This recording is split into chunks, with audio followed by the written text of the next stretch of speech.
Hello students, स्वागत है आपका अपने YouTube चैनल संकल्प क्लासेस 9386 में। मैं गुप्ता सर आप लोगों का स्वागत करता हूँ। कल मैंने आप लोगों को राष्ट्रपति के बारे में पढ़ाया था और बोला था कि उनका कार्य एवं शक्ति अनुच्छेद 53 को नेक्स्ट क्लास में हम लोग डील किया जाएगा।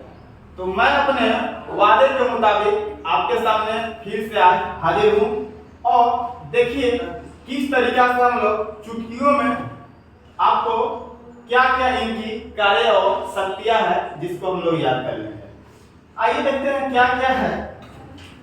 तो सबसे पहले है आपका कार्यपालिका शक्ति, उसके बाद है उनका विधायी शक्ति, उसके बाद है उनका वित्तीय शक्ति, उनके बाद चौथा जो है आपका न्यायिक शक्ति, पांचवा जो है आपका सैन्य शक्ति और छठा जो है आपका आपात शक्ति और उसके बाद सातवां जो है वीटो शक्ति और आठवां और स्वयं विवेक की शक्ति का यूज कर सकते हैं।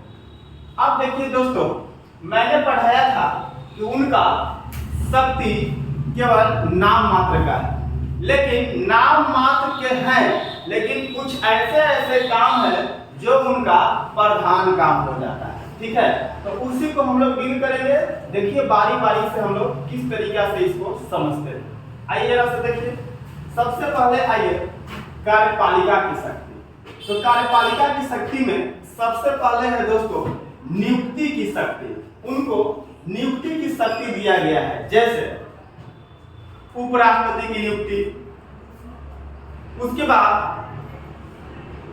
कह सकते हैं प्रधानमंत्री की नियुक्ति, जो संवैधानिक बड़े बड़े पद हैं कैग की नियुक्ति, सुप्रीम कोर्ट के जज और हाई कोर्ट के जज की नियुक्ति, राज्यपाल की नियुक्ति। तो जितने भी बड़े बड़े संवैधानिक पद दिए गए हैं वो नियुक्ति किनके द्वारा की जाती है? तो राष्ट्रपति और कार्यपालिका की शक्ति द्वारा। उसके बाद आते हैं तो अंतरराज्यीय परिषद है दोस्तों। अंतरराज्यीय परिषद, अंतरराज्यीय परिषद का गठन करते हैं अनुच्छेद 263 के तहत। अंतरराज्यीय परिषद के गठन करते हैं अनुच्छेद 263 के तहत। देखिए कुछ यहाँ पर आर्टिकल्स भी याद होते चला जाएगा।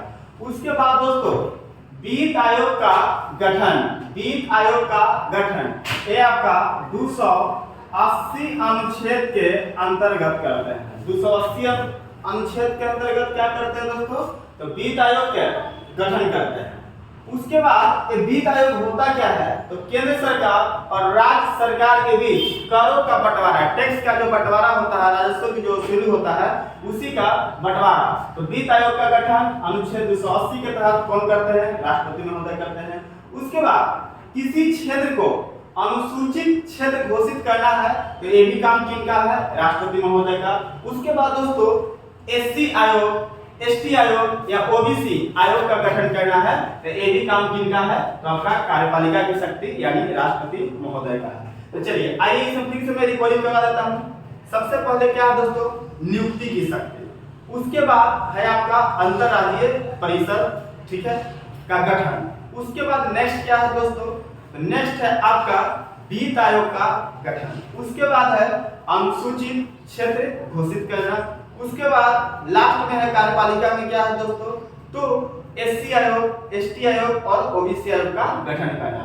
तो इसको हम एक बॉक्स में सजा लेंगे और इस तरीका से बारी बारी हम लोग करके क्या करेंगे? इसको याद कर लेंगे दोस्तों। ठीक है, चलिए अब आते हैं विधायी शक्ति। कौन शक्ति? विधायी। विधायी का मतलब विधेयक, ठीक है, विधेयक से जुड़ा हुआ इनको क्या पावर दिया गया है। तो आइए देखते हैं क्या इनके पास पावर है। तो सबसे पहले का आता है संसद का अभिन्न अंग। जो राष्ट्रपति महोदय होते हैं संसद के अभिन्न अंग होते हैं। जैसे समझिएगा ये हुआ आपका संसद। संसद 3 अंगों से मिलकर बनता है, 3 अंगों से। राज्यसभा, लोकसभा और राष्ट्रपति। राष्ट्रपति तो ये 3 विभाग को मिलने से संसद का आपका निर्माण होता है। जब तक राष्ट्रपति महोदय इसमें नहीं जुड़ेंगे तो संसद अधूरा रह जाएगा, अर्थात संसद का निर्माण नहीं हो पाएगा। ठीक है दोस्तों, चलिए अब समझ गए होंगे। तो राष्ट्रपति जो होते हैं संसद के अभिन्न अंग होते हैं। उसके बाद नेक्स्ट क्या है, कह रहा है कि कोई बिल या विधेयक राष्ट्रपति के हस्ताक्षर के बाद ही पारित माना जाता है। कोई भी विधेयक, कोई भी बिल लोकसभा और राज्यसभा दोनों से पारित होने के बाद यह चला जाता है राष्ट्रपति महोदय के पास। जब तक राष्ट्रपति महोदय उस बिल पे हस्ताक्षर नहीं करेंगे तो उसको वैलिड या पारित नहीं माना जाता है। ठीक है, चलिए और कुछ ऐसे बिल भी होते हैं जो राष्ट्रपति के पूर्व उस पर हस्ताक्षर चाहिए। लोकसभा राज्यसभा जाने से पहले राष्ट्रपति का हस्ताक्षर चाहिए, उसको बिल को बाद में देखेंगे और आगे। उसके बाद है अध्यादेश। अध्यादेश तो अनुच्छेद 123 के तहत राष्ट्रपति महोदय अध्यादेश जारी करते हैं। अब वो क्या होता है अध्यादेश, जब संसद का सत्र नहीं चल रहा हो। ऐसे आप लोगों को पता है कि संसद का सत्र साल में 3 बार या 4 बार ही चलता है। तो जब संसद का सत्र नहीं चल रहा हो और उस समय देश में कोई विधेयक लाना हो, कोई कानून बनाना हो, तो वैसे कंडीशन में राष्ट्रपति महोदय अध्यादेश के तहत कानून लगा सकते हैं देश में। ठीक है, कोई विधेयक को लगा सकते हैं। उसके बाद है दोस्तों संयुक्त अधिवेशन। ये आता है आपका अनुच्छेद 108 के तहत। अनुच्छेद 108 के तहत ये क्या होता है, जरा सा समझिएगा इसको। जब कोई भी विधेयक, कोई भी बिल लंबे समय से पेंडिंग पर जाता हो और उसका निष्कर्ष नहीं निकल रहा है, लोकसभा पास कर दे रहा है तो राज्यसभा में अटक जा रहा है, राज्यसभा पास कर रहा है तो लोकसभा में अटक जा रहा है, तो वैसी स्थिति में निपटारा के लिए क्या करते हैं राष्ट्रपति महोदय, संयुक्त अधिवेशन बुलाते हैं। ठीक है, एक तरफ लोकसभा को बैठाते हैं, दूसरी तरफ राज्यसभा को बैठाते हैं और उसकी अध्यक्षता करते हैं आपको लोकसभा के अध्यक्ष। याद रखिएगा, ये भी क्वेश्चन करता है कि संयुक्त अधिवेशन की अध्यक्षता कौन करते हैं, तो लोकसभा के अध्यक्ष महोदय करते हैं। और उस समय दोनों को एक साथ बैठा के उस बिल को पारित करवा लिया जाता है, उसी को बोलते हैं संयुक्त अधिवेशन। यहाँ से 2 क्वेश्चन फंसेगा दोस्तों। संयुक्त अधिवेशन कौन बुलाता है, तो राष्ट्रपति बुलाते हैं। इसकी अध्यक्षता कौन करते हैं, तो लोकसभा के अध्यक्ष करते हैं। चलिए उसके बाद नेक्स्ट है संसद को संबोधित करना। उसके बाद संसद के सत्र को बुलाना, ये भी काम राष्ट्रपति महोदय के बाद से। उसके बाद है लोकसभा को भंग करना। लोकसभा को भंग करने की शक्ति दी गई है अनुच्छेद 85 के तहत। और क्या अपने मन से भंग कर देंगे? नहीं, बिल्कुल नहीं। प्रधानमंत्री के कहने पर लोकसभा भंग किया जाता है राष्ट्रपति के द्वारा। अनुच्छेद कितना के तहत? 85 के तहत। तो इस तरीका से यहाँ पर हमने देखा विधायी शक्ति। एक बार इक्वलिंग संसद के क्या है, अभिन्न अंग है। कोई बिल या कोई विधेयक राष्ट्रपति के हस्ताक्षर के बिना पारित नहीं होंगे। अध्यादेश जारी कर सकते हैं। उसके बाद संयुक्त अधिवेशन, संसद के सत्र को संबोधित करना, संसद के सत्र को बुलाना, उसके बाद लोकसभा भंग करना। चलिए अब आते हैं दोस्तों, उनके पास कुछ वित्तीय शक्ति दी गई है। वित्तीय शक्ति, वित्त का मतलब पैसा से लेन देन।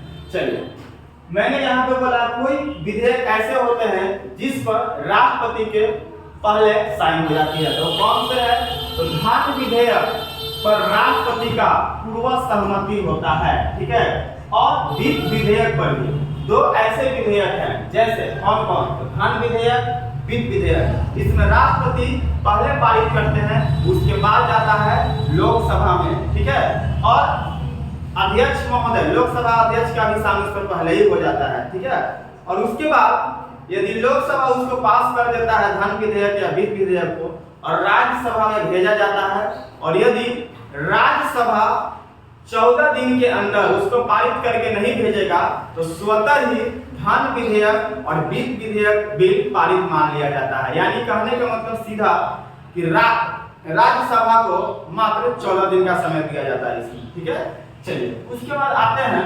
आकस्मिक विधि। आकस्मिक विधि, आकस्मिक विधि से धन निकालने की शक्ति दी गई है राष्ट्रपति महोदय के। कितना आर्टिकल्स के तहत दोस्तों, 267, 266 के तहत संचित निधि में धन जमा किया जाता है भारत सरकार के जो टैक्स वगैरह आते हैं और 267 के तहत आकस्मिक विधि द्वारा निकाला जाता है। उसके बाद प्रत्येक वर्ष वित्तीय विवरण, वित्तीय बजट बुलाना ये राष्ट्रपति महोदय का काम है वित्तीय शक्ति के द्वारा अनुच्छेद 112 के तहत। तो दोस्तों देखते ही देखते मैंने कुछ आर्टिकल्स को भी याद करवा चुका हूँ। देखिए यहाँ पर क्या है, 263 में अंतर्राज्यीय परिषद, 280 में वित्त आयोग, 123 में अध्यादेश, 108 में संयुक्त अधिवेशन, 85 लोकसभा भंग करना। तो थोड़ा सा हम लोग समझ के पढ़ेंगे तो लंबे समय तक हम लोगों को याद रहेगा। चलिए अब आते हैं दोस्तों, उनको कुछ न्यायिक शक्ति दी गई है। देश के कार्यपालिका के हेड होने के नाते उनको कुछ न्यायिक शक्ति दी गई है, जैसे क्षमादान की शक्ति प्राप्त है। ये आपका अनुच्छेद 72 के तहत, अनुच्छेद 72 के तहत क्षमादान की शक्ति दी गई है। मौत के सजा को भी माफ कर सकते हैं, कोई आपको सजा मिल गया है तो उस सजा को कम कर सकते हैं, यह पावर दिया गया राष्ट्रपति महोदय को। देखते देखते देखिए कितना पावर दिया गया है राष्ट्रपति महोदय को। उसके बाद है सुप्रीम कोर्ट से सलाह, ये अनुच्छेद 143 143 के तहत सुप्रीम कोर्ट से वह सलाह ले सकते हैं और सुप्रीम कोर्ट राष्ट्रपति को सलाह दे सकते हैं, बट राष्ट्रपति सुप्रीम कोर्ट को सलाह मानने के लिए बाध्य नहीं होंगे। उसके बाद है दोस्तों सुप्रीम कोर्ट और हाई कोर्ट के मुख्य न्यायाधीश कि क्या कहते हैं वो नियुक्ति करने का पावर दिया गया है। ये कुछ आपका उनका न्यायिक शक्ति है। तो देखिए इस तरीका से हम लोग ये वाला पेयर भी याद कर चुके हैं। वित्तीय शक्ति में धन विधेयक या वित्त विधेयक को पूर्व सहमति हो। उसके बाद है आकस्मिक विधि से धन निकालना और प्रत्येक वर्ष बजट विवरण के लिए सांसदों को बुलाना। चलिए उसके बाद है दोस्तों उनको सैन्य शक्ति दी गई है। तीनों सेना यानी थल, जल और वायु को क्या होते हैं, अध्यक्ष होते हैं। उसके बाद युद्ध की शक्ति दी गई है। यदि युद्ध का ऐलान करना हो तो ये भी पावर किनको हो, राष्ट्रपति महोदय को हो। और उसके बाद शांति का ऐलान करने का भी पावर किनको दिया गया है, राष्ट्रपति महोदय को दिया गया है। चलिए अब आइए दोस्तों आगे देखते हैं आपात शक्ति। आपात शक्ति तो ये तीन तरह के आपातकाल के दौरान राष्ट्रपति शक्तियों का प्रयोग करते हैं। सबसे पहले आइए आपातकाल, ये आपका 352 अनुच्छेद के अंतर्गत लगाते हैं और राष्ट्रपति शासन 356 अनुच्छेद के अंतर्गत और वित्तीय आपातकाल 360 अनुच्छेद के अंतर्गत लगाते हैं। अब देखिए 352 अनुच्छेद कब लगता है, जब हमारे देश में बाह्य आक्रमण हो जाता है तो वैसे कंडीशन में आपातकाल लगाया जाता है राष्ट्रपति के द्वारा। अब तक हमारे देश में 3 बार आपातकाल लग चुका है दोस्तों, 1962 में, 1971 में और 1975 में 3 बार आपको राष्ट्रीय आपातकाल लग चुका है। उसके बाद राष्ट्रपति शासन 356 यह राज्यों में लगाया जाता है। कब, जब राज्य सरकार अपनी सरकार चलाने में विफल हो जाती है या फिर राज्य के अंदर युद्ध छिड़ जाता हो, यानी कोई राज्य सरकार की बात नहीं मानती है और तो वैसे कंडीशन में राष्ट्रपति शासन लागू हो जाता है और सीधा कंट्रोल चल जाता है राष्ट्रपति के पास। और यहाँ के कार्यपालिका को कौन संभालता है, तो पूरे कंट्रोल करते हैं राज्यपाल। चलिए अगला आते हैं वित्तीय आपातकाल 360। वित्तीय आपातकाल 360 अनुच्छेद के अंतर्गत ये क्या होता है दोस्तों, वित्तीय आपातकाल समझिएगा जब हमारा देश कोई दूसरे देश से कर्ज लेता है और उस कर्ज को चुकता नहीं कर पाता है, उस कर्ज को चुका नहीं कर पाता है, तो वैसे कंडीशन में जब देश दिवालिया घोषित हो जाती है, फिनेंशियल प्रॉब्लम हो जाता है, तो वैसे कंडीशन में वित्तीय आपातकाल लगता है दोस्तों। लेकिन खुशी की बात यह है कि हमारे देश में कभी ऐसा नौबत नहीं आया है कि वित्तीय आपातकाल लगाया जाए। ठीक है, तो उम्मीद करते हैं ये तीनों आपको समझ में आ गया होगा। उसके बाद आते हैं वीटो शक्ति। वीटो शक्ति को हम लोग पॉकेट शक्ति भी बोलते हैं, पॉकेट शक्ति। आप समझिएगा दोस्तों आप लोग कि पॉकेट शक्ति क्या होता है, मतलब कि वीटो शक्ति क्या होता है। जब कोई भी बिल संसद से यानी लोकसभा और राज्यसभा से पास होने के बाद राष्ट्रपति महोदय के पास जाता है, तो उनको लगता है कि इसमें कुछ त्रुटि है, तो या तो वो दोबारा लौटा सकते हैं संसद को, या फिर अपने पास उसको विचार करने के लिए अपने पैकेट में रख लेंगे उस बिल को। उसी को कहा जाता है वीटो शक्ति। अब 1 महीना रखेंगे कि 2 महीना रखेंगे, ये आपके राष्ट्रपति महोदय के ऊपर है। ठीक है, तो जो बिल संसद से पास होने के पास राष्ट्रपति के पास जाता है और उसमें लगता है कि त्रुटि है, वो अपने पास रख देते हैं, उसी को बोला जाता है वीटो शक्ति। अब दोस्तों आइए आगे देखते हैं स्वयं विवेक की शक्ति। स्वयं विवेक की शक्ति, अब इसमें क्या है दोस्तों, स्वयं विवेक की शक्ति। तो जब कोई राष्ट्रपति को सलाह देने वाला नहीं होता है, तो वैसे कंडीशन में राष्ट्रपति अपने स्वयं विवेक से आपका काम करते हैं। ठीक है, जैसे बोल सकते हैं जब लोकसभा का पूर्ण बहुमत प्राप्त नहीं होता है किसी पार्टी को, वैसे कंडीशन में, या फिर आपातकाल लग जाता है वैसे कंडीशन में। ठीक है, तो कुछ ऐसे कंडीशन आ जाते हैं, तो स्वयं विवेक की शक्ति से उनको काम चलाना पड़ता है। और कुछ बच गया, यदि बात करते कुछ और बात है, तो इनका जो है वेतन है राष्ट्रपति महोदय का, वो है अभी आपका 5 लाख रुपया। कितना है? 5 लाख रुपया। और यदि उपराष्ट्रपति की बात की जाए तो 4 लाख रुपया है।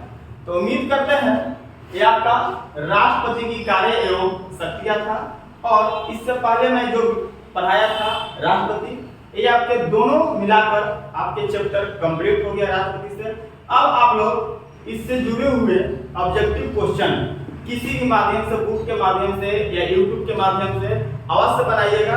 जब तक आप ऑब्जेक्टिव क्वेश्चन नहीं बनाइएगा तब तक हमें पता कैसे चलेगा कि हम पढ़ रहे हैं। ठीक है, यदि वीडियो अच्छा लग रहा हो तो एक बार लाइक और कमेंट बताइएगा कि कैसा लग रहा है, और जो इस चैनल पर नए आए हैं सबसे पहले सब्सक्राइब कर ले और अपने दोस्तों के साथ शेयर कर ले। चलिए।